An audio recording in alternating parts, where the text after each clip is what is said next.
read all scheme-related documents carefully before investing. This is TV18 and you're watching CNBC TV18. Hello and welcome to the CNBC TV18 Investment Guide. I'm Surabhi Upadhyay and with me this week is Nigel D'Souza. Now, Nigel, over the last couple of days and weeks, actually more of last week when I was actually on leave, the market was roiled by this big worry around bond deals. Suddenly we were so worried about rising interest rates in the US and in India.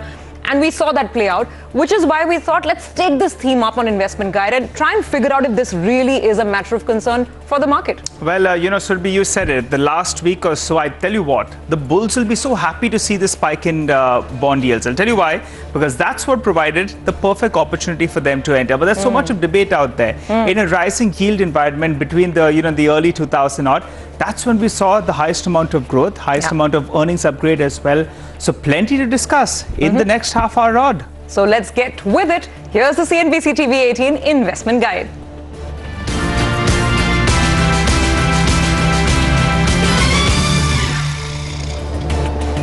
Well, our guest on the show today is Aditya Narain, Head of Institutional Equities Research at Edelweiss. Now, Aditya is someone who's, of course, seen this market over cycles. And Aditya, I'm very sure you will remember the heydays between 2003 and 2008, right? At least I remember.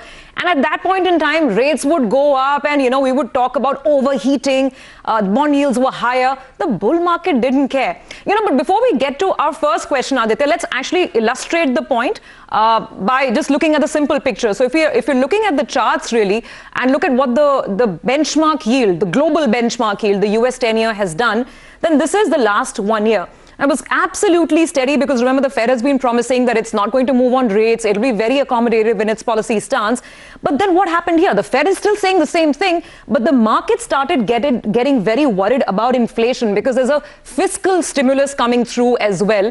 And therefore, in the last 3 months, towards January on to February, this was the peak. Intraday, that level on Friday, last Friday, went to 1.6. And that's really where all the concern started coming through. So now this is what we're talking about. The market anyway has receded from those worries and those fear points. This week we've seen a catch-up rally. So therefore, Aditya, the first basic question, was this just an overreaction? Was it unnecessary panic? I would tend to believe the extreme moves both in the bond markets and in the equity markets that followed. I think they were a little bit of an overreaction. As you put it, I think yields rise for two reasons predominantly. One is if inflation risks are very high, then they rise. When that happens, that's typically obviously negative for bond markets, but that tends to be negative for equity markets also. The second scenario that you get to see, and which is what you saw in the 2002-2004 period, is that growth starts looking good, and because of that, bond yields rise. So in this latter scenario, that is actually typically fairly good for equity markets where rates are rising because growth is tending to be strong and expected to move up, right? At this point in time, the big adverse reaction you saw was that people got worried more in terms of the risks of inflation rather than inflation data coming through. And that's not good for bond markets because either if inflation comes through or if perception of risk remains high, that can be a little bit of a negative. But that's also why the reaction was probably overdone, and you've seen both yields come off and equity markets bounce a reasonable way back. Well, Aditya, are rising yields though a worry or not? Because I remember, everyone keeps talking about 2003 to 2008. Well, that was the best period for equity markets. So what did your take on that? So I would say at this point in time, I don't think it should be too much of a worry. See, there is always a trade-off, right? If you are getting growth and you are getting rising bond yields, I think you're sitting pretty. If you're going to get inflation risks without growth coming through, which is bad for markets, I don't think that is something that tends to sustain for an extended period of time. So in that context, I wouldn't worry about it too much at this point in time. I might add there's a third element of this which also comes into play is whether you have a flow issue where there aren't enough buyers of US treasuries and so bonds tend to go up. That's a little bit of a new risk that's coming up, but we've got to wait and watch for it. But X of that, from a more conventional perspective of inflation being the risk, I think it's been a little overdone, the sharpness in terms of US bond yields. Will they retrace all the way back to 1%? I'd be a little surprised about that. Okay, take that point on board, Aditya. But you know what? They also say that history doesn't always repeat. It more often rhymes, right? So I don't know. I mean, should we not be a hostage, a prisoner to history as well?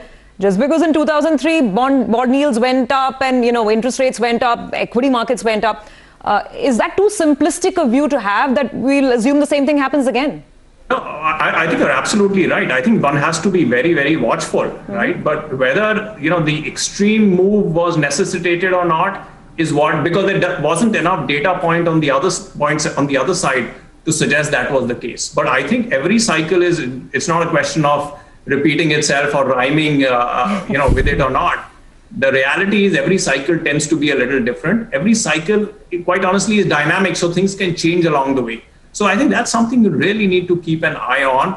But pure inflation risk-driven concerns without, inflation showing through, I think that probably was a little in excess. But it's clearly something that you need to watch.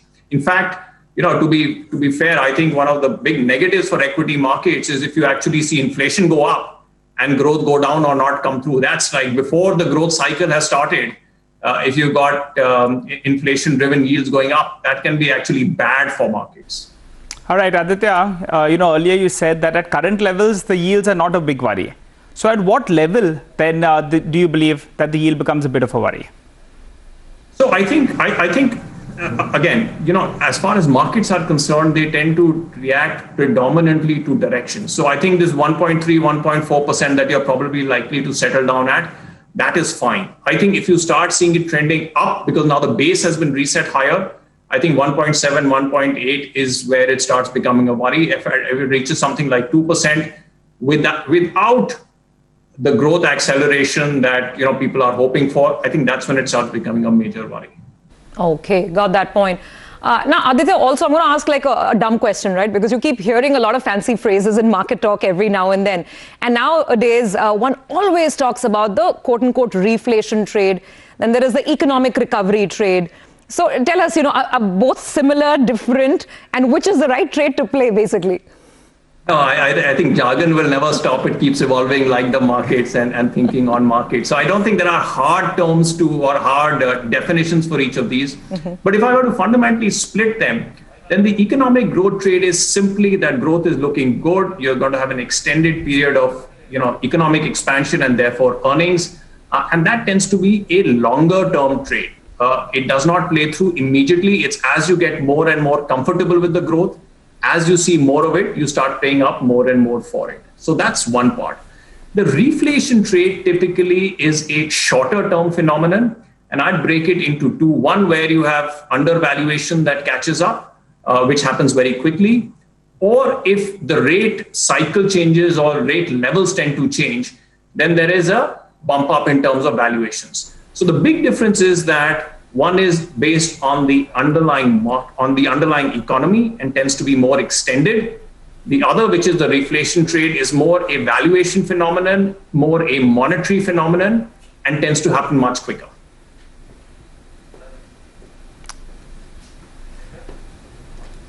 Okay. Well, all right. Then on that note, though, we'll slip into a short break. We have Aditya still with us. We have lots more questions to ask him on the other side. You stay with us.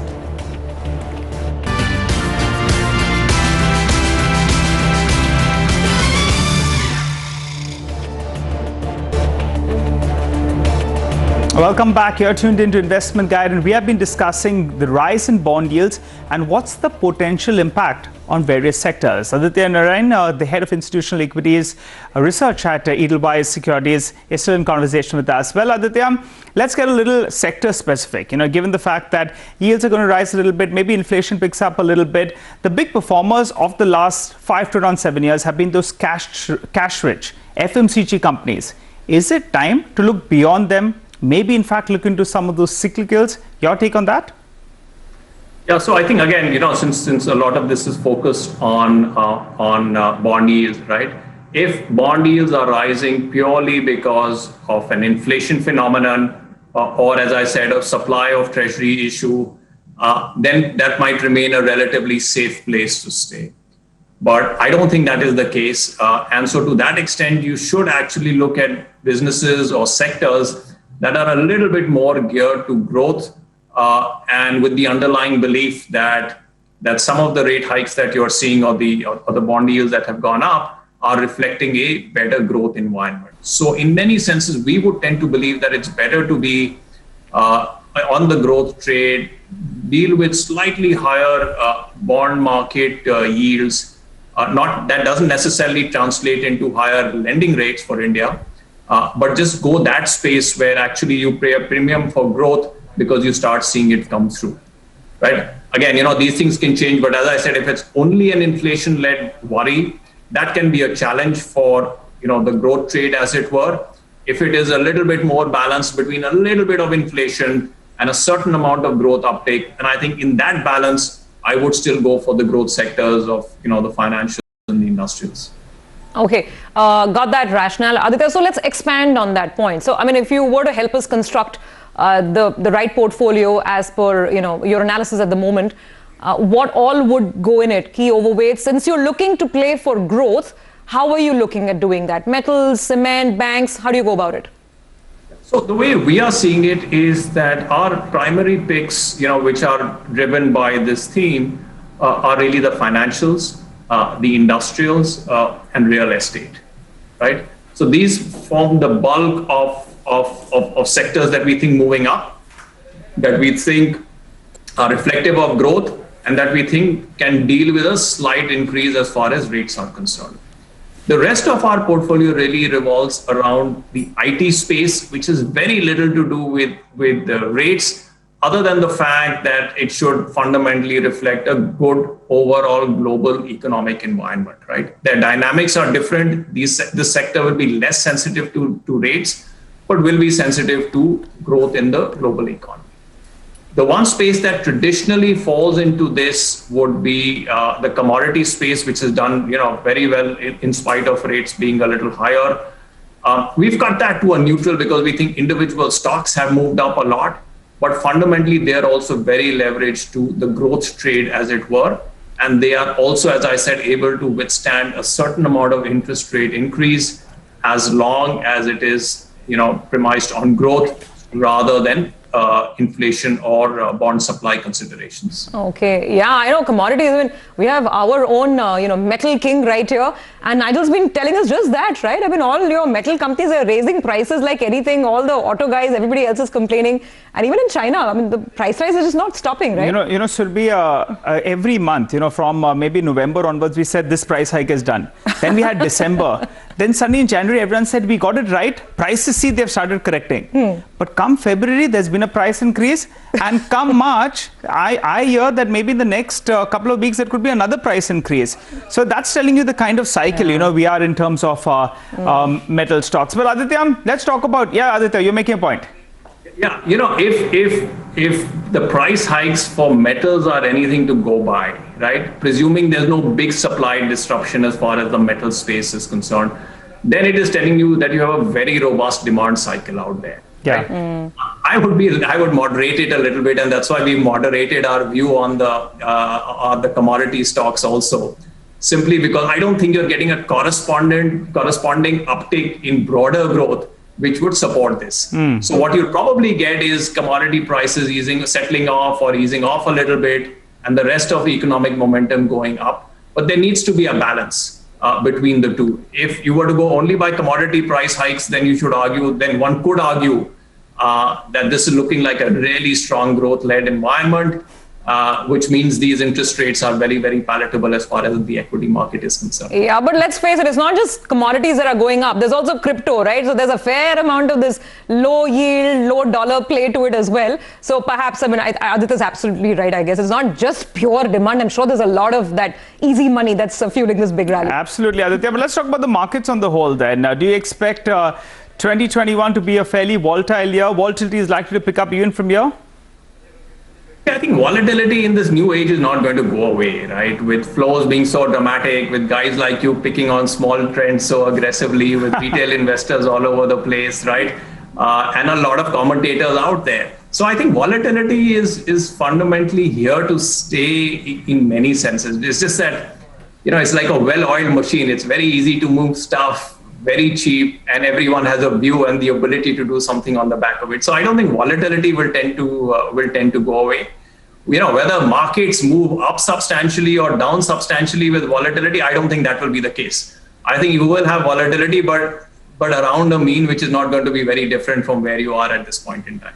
Aditya, speaking of retail, smart, young guys moving the market, I don't know, Nigel, if you caught this or not. I was just reading an article.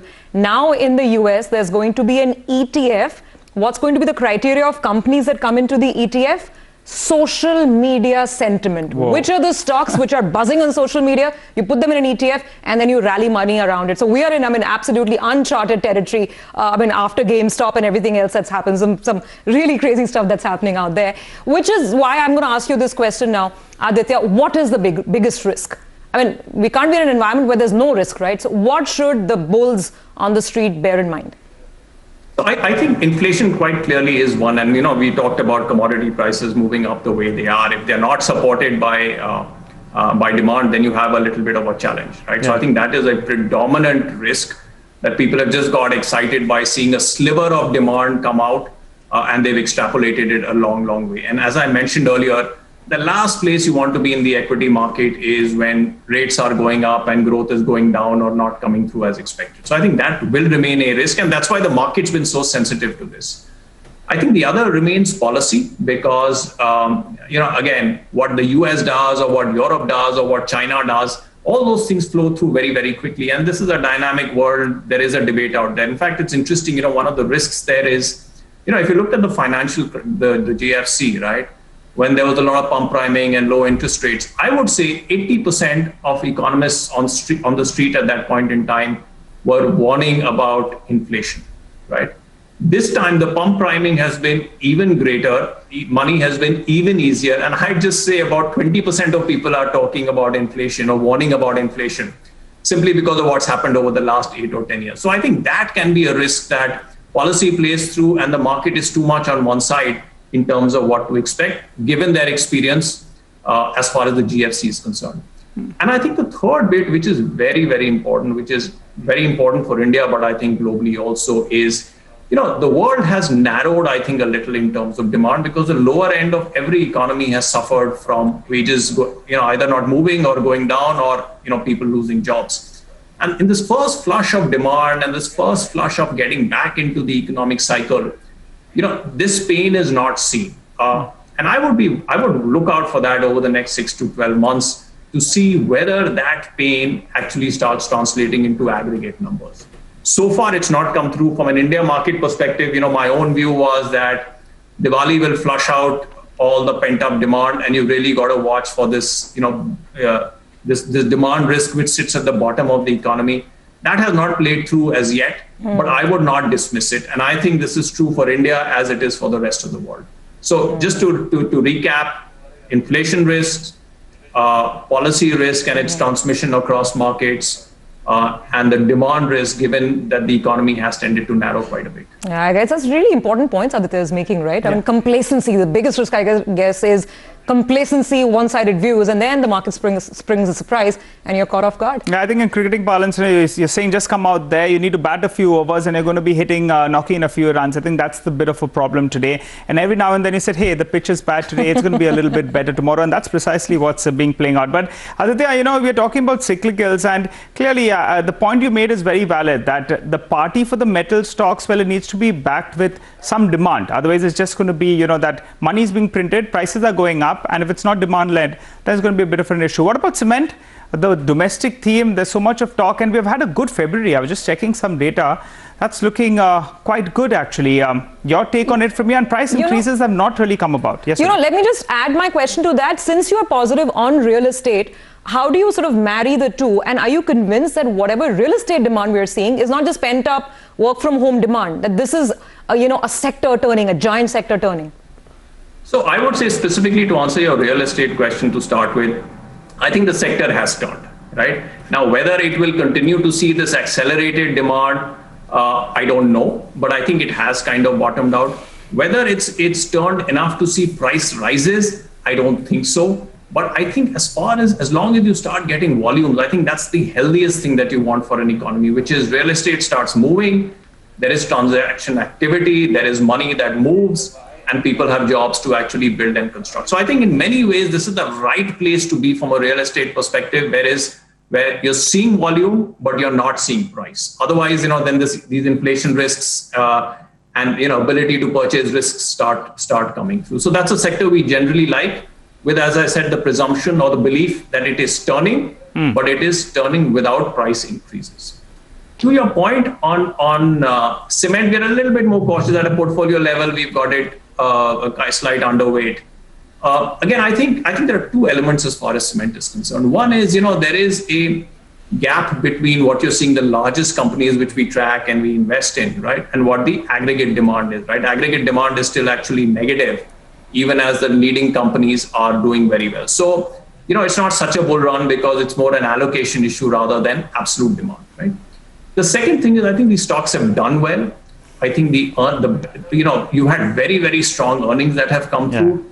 I just be a little cautious in terms of valuing them up at their peak as you've had very, very strong earnings. So I think the theme to some extent is a little bit more like the commodities that you've seen. It's just that since this is more domestic, you can try and make a finer call rather than, your traditional commodities, which are so globally driven. Okay, well, it's been a pleasure listening in to you, Aditya, and I think we'll have more clarity, more answers as we get into the next earnings season, right? Because that turns out to be the real litmus test with all the hype and all the expectations that stock prices have already built in. Thank you for your time and for joining us on the show today. Well, that's it on the CNBC TV18 investment guide for this week. It's a wrap from Nigel and me, and we'll see you again next week with a new thing.